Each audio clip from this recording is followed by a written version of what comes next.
Okay, 1 week prior to closing, check on power of attorney if it's applicable. Verify that the homeowner's insurance has been ordered. Don't just assume that your buyer knows they need homeowner's insurance, especially if you're dealing with a first-time home buyer.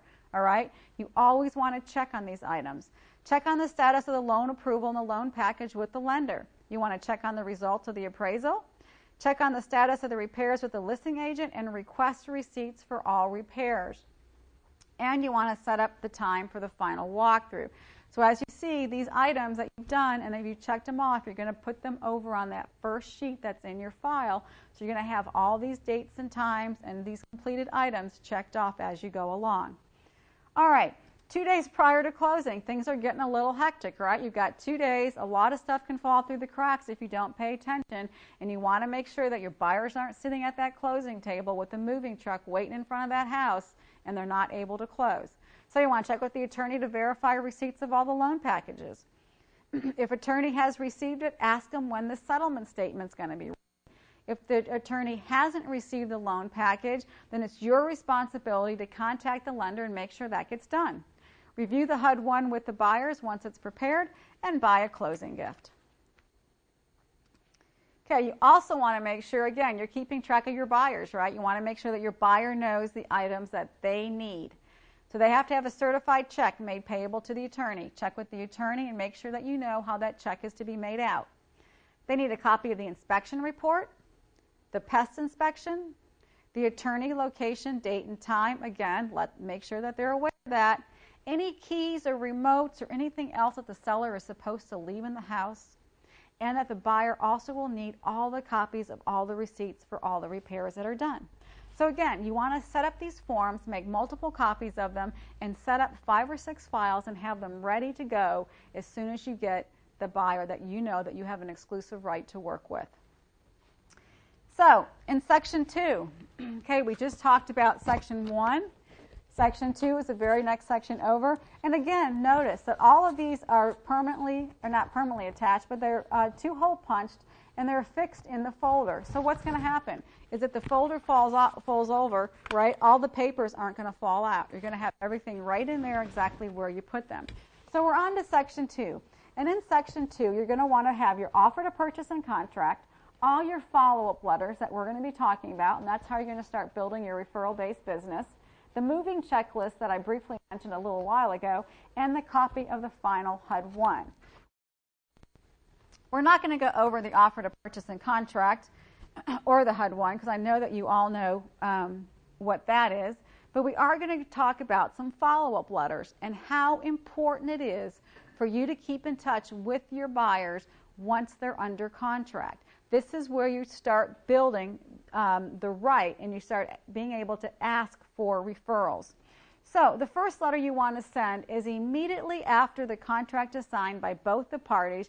You want to send a congratulations letter or an email to the buyers, right? You want to let them know how excited you are for them. You want to include the attorney information, the closing date and time, the inspection company information, and the inspection date and time. It's very important to let your buyers know that you are there for them and that you will do everything you can to make this transaction as smooth as possible. And you want to include that in your letter. Also, you want to find out what the preferred method of communication is for your buyer. Do they like email? Do they like a hard copy letter? Would they rather have things faxed to them? So find out what that preferred method of communication is and then use that throughout this process. The next letter you're going to want to send is follow-up letter number 2. This gets sent 1 week after the contract has been sent. So your first letter is a congratulatory letter with the information about the inspections and the attorney. How are you going to send them this information? You want to remind your buyers of the items that need to be completed. They need to contact the insurance company. Make sure they contact all the utility companies and include in that letter the names and phone numbers of those companies. This will make it very convenient for your buyers. Arrange for movers. They need to notify the post office, and they have to cancel all their private service providers. Also with this letter, you're going to be including the moving checklist, which we're going to be going over in some detail after we get through with these letters. The third letter you're going to want to send is 1 week prior to closing. Everybody's getting a little nervous, right? You're getting down to the deadlines. The buyers are excited. They're trying to coordinate everything. But you just need to send out a quick letter or email with a quick reminder of the closing date and time. Let them know that you're going to check on the status of the settlement statement because they've probably been asking you for that, and acknowledge how excited they must be. Okay? Personalize your communication. And then their final letter is 1 week after the closing. Thank your client for allowing you to represent them, right? It's a privilege to represent these clients. Tell them how much you enjoyed working with them. Let them know that they can call you anytime if they need any assistance whatsoever. And then you want to ask for referrals. This is when you start building that base for asking for referrals. And we'll get into those letters and how you build that referral-based business in our next section. Okay, the moving checklist that I've referred to quite a bit. Now let's discuss what that's all about. I'm just going to give you a sample of one checklist, but you may want to break this down into two.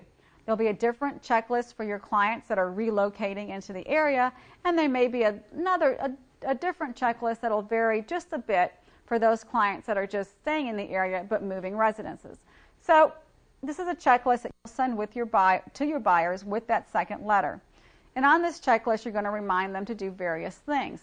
This will also give you a peace of mind because you know that your buyers are hopefully doing this, so that when you talk to them, you can say, hey, how's that checklist coming along? Do you have any questions or concerns? You don't have to repeat all these items because you have it on there. It's going to help you ensure a more smooth closing as well. So what items should be included on this checklist? Well, you want to make sure that your buyers know to send change of address cards out to the post office, their charge account, subscriptions, friends, relatives, and make arrangements for a moving company if they're going to be using one. Okay, they have to disconnect the utilities, get refunds for any deposits that were made, and advise where their final bills are to be sent. Now, if you're working with a buyer who's lived in their home for 15 or 20 years, or even 10, they may forget about some refunds that are due to them, right? So you're kind of reminding them, hey, you may want to check on that. But this is where they need to contact their electric, water, sewer, gas, telephone, fuel, garbage removal, cable TV companies, okay? This is especially helpful for a first-time home buyer because they're really not sure. They've just been paying rent, and they're really not sure who they're supposed to contact. Cancel deliveries of magazines and newspapers, transfer bank accounts. Now, this would be applicable if they're relocating to the area. If they're staying in the area, this may not be so applicable, so this is where those lists will vary a bit. Checking, savings, safe deposit, and if they are relocating in the area and the bank that they're using doesn't have a branch locally, then have that bank recommend maybe an affiliate in the new city. Okay, they want to transfer their memberships from church clubs, civic organizations, churches. They want to notify their insurance company, health, auto, and homeowners, and check with their insurance agent on their coverage while they're in transit and moving, okay? Obtain school records for children if that's applicable. Again, the asterisk items would apply if your client was relocating to the area. Obtain legal records and check to see if their will must be rewritten. Other medical records, general practitioner, dentist, optometrist, any doctors that they use. They want to get this information if they're relocating to the area. Drug prescriptions, have their car tuned up, and then leave a spot for them to write any other items that they may need to do. Okay? This checklist gives them a peace of mind, especially, I can't reiterate this enough, if they're a first-time home buyer. Do not assume that your buyers know what they have to do. It also shows that you're organized, right, and that you're well-informed and that you care about them. You're helping them along with the process. All right, section number 3 of your folder. Talked about section 1, section 2. Section 3 is going to have your attorney information. It's going to have the form that the attorney is going to send to you with all the information that they need, or the information form that you've sent to them, in all correspondence. Section 4 is going to be your lender information. You're going to include a copy of the pre-qualification letter, the loan commitment letter, and the good faith estimate of closing costs. Section 5 is going to have your inspection information, the inspection report, the repairs, and copies of all the receipts. And then Section 6, Client Questionnaire. I'm going to go over that in detail. List of the properties that you showed them, your buyer's agency agreement, your dual agency addendum, and signed copy of Working with Real Estate Agent brochures, and any other forms that you need to include based on your firm's policy, any other legal documents that you might have. So again, that's Section 6. Now, we talked about that client questionnaire. What is that? That's a form that you're going to want to develop where you're going to gather pertinent information about your clients at your very first meeting. The first time that you know that you have the exclusive right to represent them as their buyer's agent, you want to gather some information on them. Find out what they like, what kind of foods they like to eat, what their hobbies are, their birth dates, their anniversaries.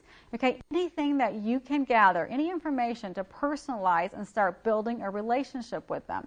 Because I can guarantee you that if you're working with a buyer throughout a long period of time, one of those special dates will probably come up. And how nice would it be if they got into your car and you had an anniversary card for them or a birthday card, right? But how are you going to ask? How are you going to know if you don't ask? So have them fill this out, and also have them fill it out while you're in the car with them. It gives you a good chance to have something to talk about and to also start knowing your client on a personal basis.